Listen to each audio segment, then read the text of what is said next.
to the Filmmakers Workshop. Today I'm going to be speaking to Norwegian filmmaker Anders Overgaard, also known on YouTube as Andyax. We're finding out more about his forthcoming filmmaking workshop taking place in May 2018. Welcome, Andy. Yeah, first off, thanks for having me. Really glad to be asked to come, or not come, but to be invited. Before we find out about your filmmaking journey, let's dive in and find out more about your filmmaking workshop. Yeah, the film workshop this summer or May, that's something I've been wanted to do for a long time now. I had some workshops earlier. I was a part of a film festival we made in northern Norway, but I thought I should arrange something for our followers, because I know there's so many people eager to learn films, and the best way to learn films, I think, is to do it, making it, and also do things together and show things in real life instead of just showing it in a video, what we do, which is what we do on the YouTube channel. The best way is to go out and make films. So the film workshop now is focuses on learning by doing. We'll have 5 days. Each day will kind of be about one subject. I think we'll start off with camera.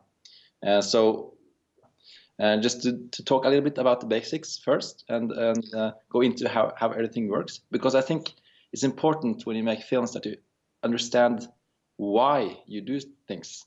Why do you adjust the shutter speed? How does it affect?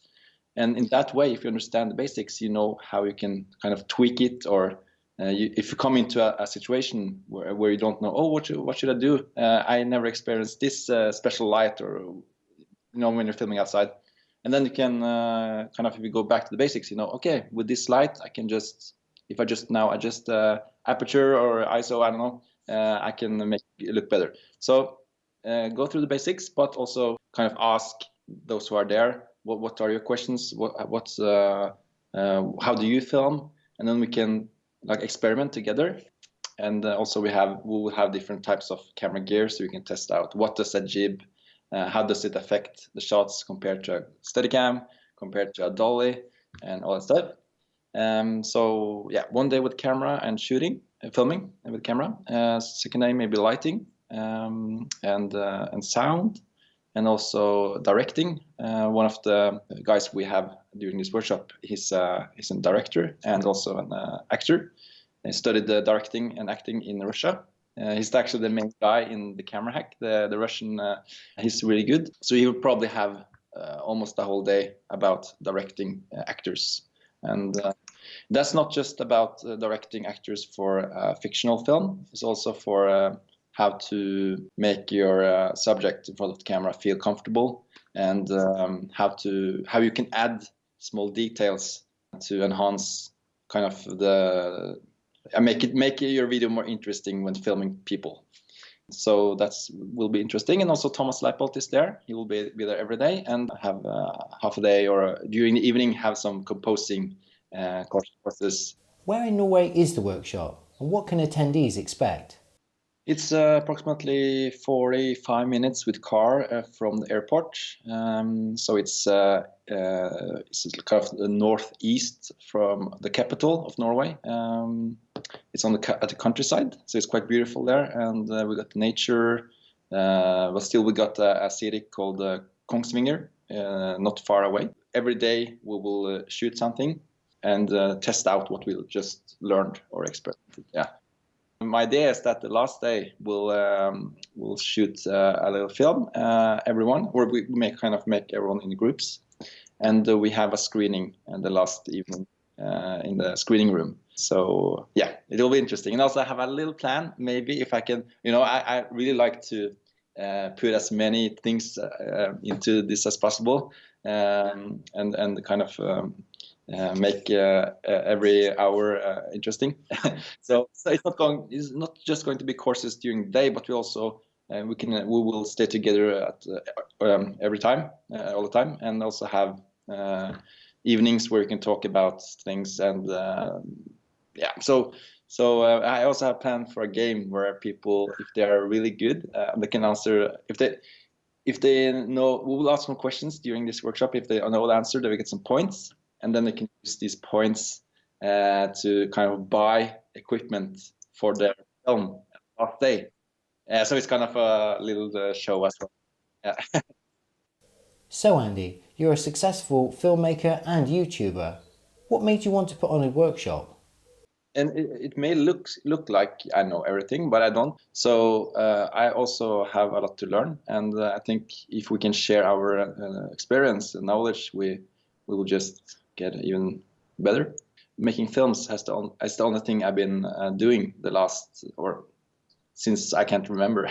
And I had one other job when I was 14. I was a football referee for about 2 weeks. Just to get some income, but I didn't like it. It was for children, and their parents were standing on the side of the field and screaming like, "Oh, you suck, referee!" So they were really angry. I don't know why, but so that was not the type of my job. But making films has been my main income. So I've done a lot of it, and both music videos and cooperative videos and. Credit where it's due, straight out of college, aged just 21, you made your first feature film, Tilt Sis Tender. That's an amazing start to a career.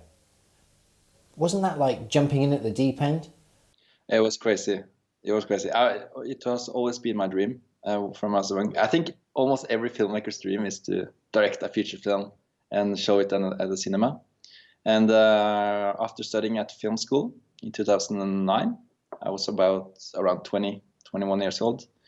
I met this teacher who was, I don't know if we call it in English, but we call it guest teacher. So she was just there for 3-4 weeks to teach about script writing.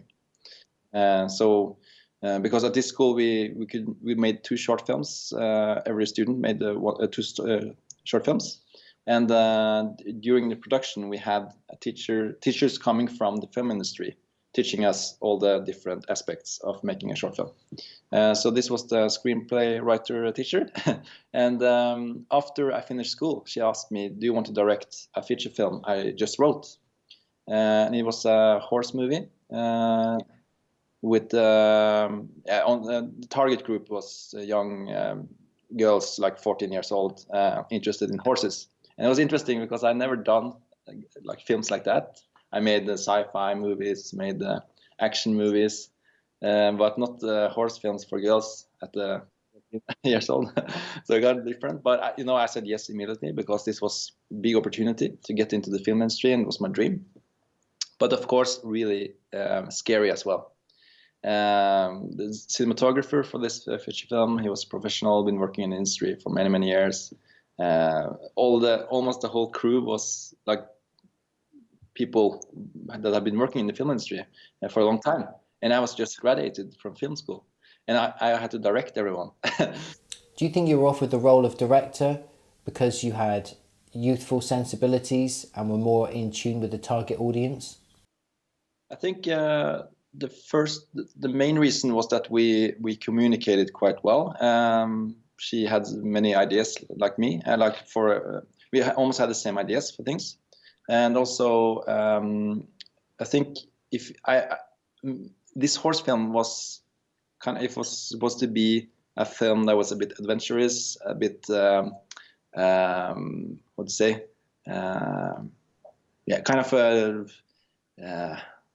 adventure film. And she saw that in my project as well, that I liked making something adventurous, with the aliens and that stuff.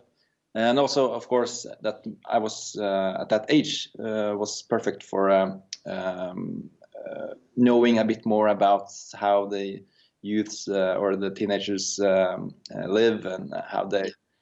So to direct young girls could maybe be a bit easier for me than for a grown-up, like 50 years old. And I also had my little sister was at that age, 14 years old. She was also interested in horses, so I could use her as an example for the characters. So I think that was the main reasons. Yeah. Have you considered or been offered other feature films, or do you prefer making your own content for YouTube? The thing was that the YouTube channel went really well, and Eskil and I, we had so much fun making videos. I remember the guy with the Invisible Gun 5, a film we made just improvising. We went into the forest with my Steadicam and the camera, and didn't have any ideas at all. But we came up with ideas on the go, and we made everything within 24 hours. This film. It was so much fun. It was like that was kind of an really good example of how fun it is and socially wise making films and creatively wise. And I missed a bit that because we didn't have any pressure. We were just ourselves. We could do whatever we want. And during making this fish film, you have some pressure because you need to earn money. You have a whole crew that needs income. And you have distributors who have something to say. They need to know that you will be able to sell DVDs, and so it was kind of pressure. And I remember talking about the title of the film. The distributors wanted like a really a title that was so we could get as many views as possible. Almost like a clickbait title, the title for the film. But I wanted something more poetic, something I thought fitted more. So we had this discussion. But I missed the moments, the creative moments with my friends that make feature videos. So of course I could continue making feature films. But I took a break, kind of, if I want to say that, and made more videos with my friends on YouTube, and actually we could start earning money on YouTube as well. So could this be a new way of living, having income from YouTube? What do you like producing most of all? I think as it is now, I really like to make things, almost like an entrepreneur. I had earlier on, when I was 16, I made a company where we produced Steadicams because it was so expensive in Norway. So I thought, why not make those ourselves? So I made a company making Steadicams when I was 16, and we sold 17 of them. So it was quite popular. We made them in the garage. And also I had my own company making films. And now I started a production company together with 7 friends. So we're going to release the homepage soon with a showreel.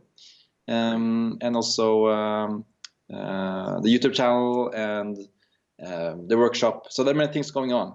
But my next goal now, what I really would enjoy, is to have an office to go to with my colleagues, my friends making films, and make web videos for or to get the income, of course, to make web videos for companies that need web videos or promotion videos, and do it in a creative way, because I know there's so many videos on internet now.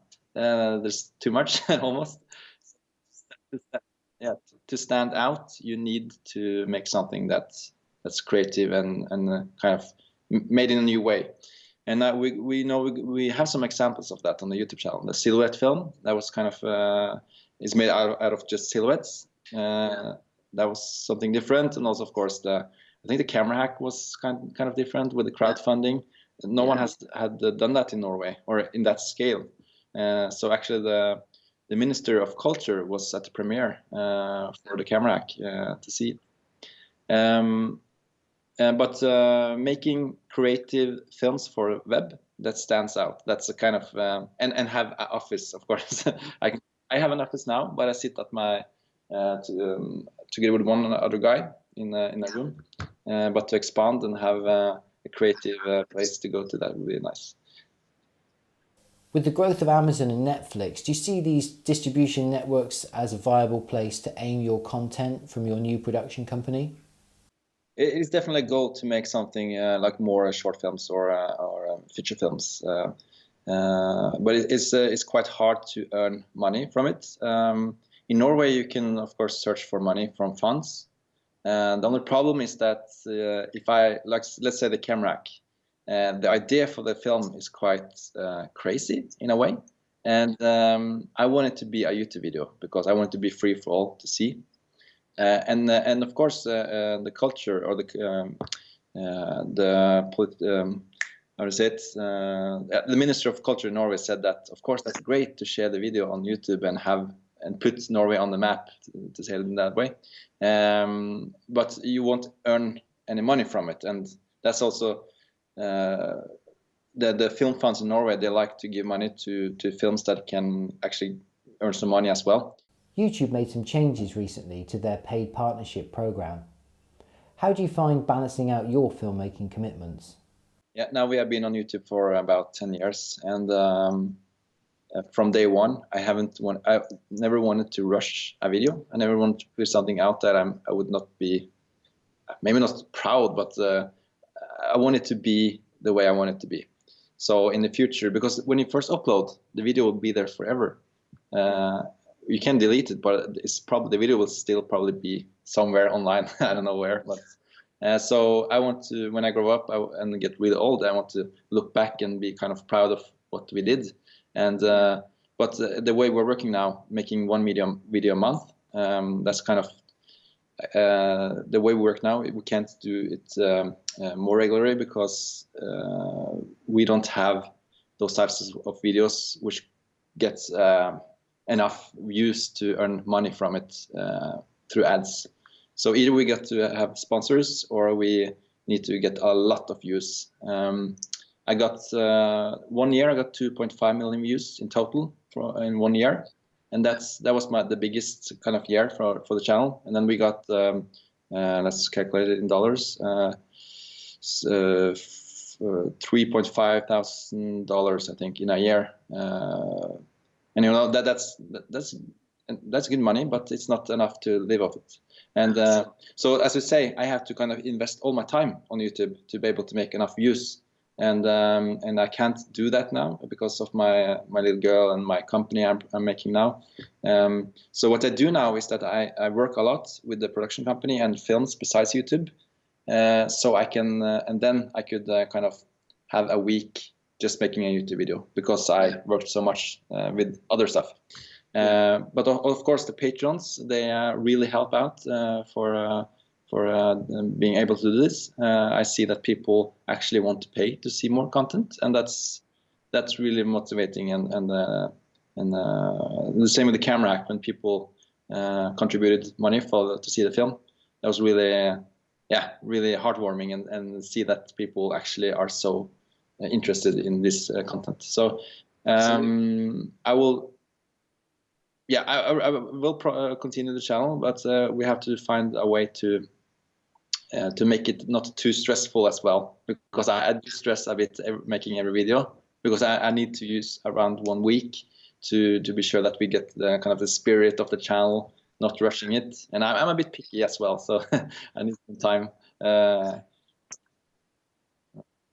But what I see on the channel is that some of the videos that I used less time on, they have the most views.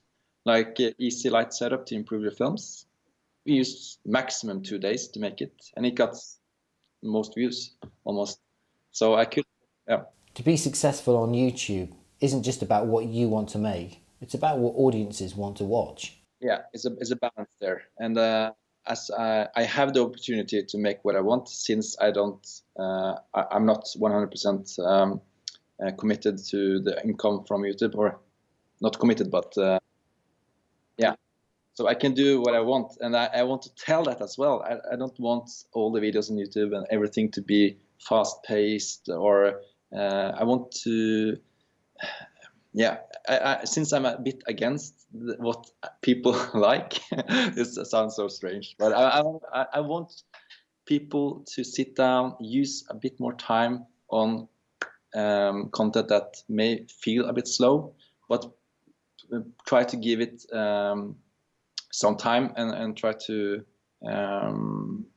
not be too much in a hurry, but sit down and try to watch something that feels slow paced, but it can kind of give you this new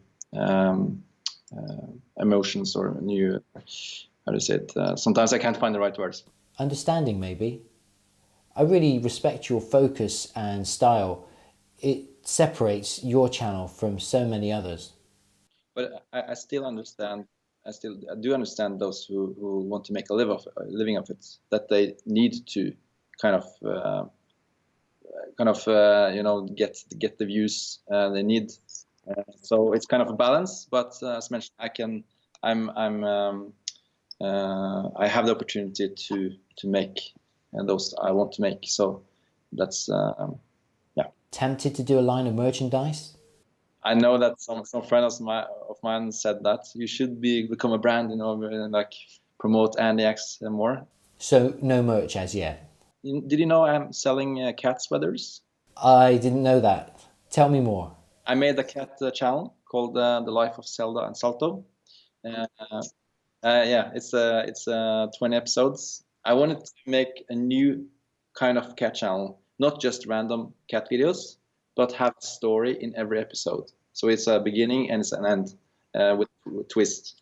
And it's my cats. So and also I made a store selling cat sweaters. So it was a test project, and Thomas made the music for the channel. So it's out there.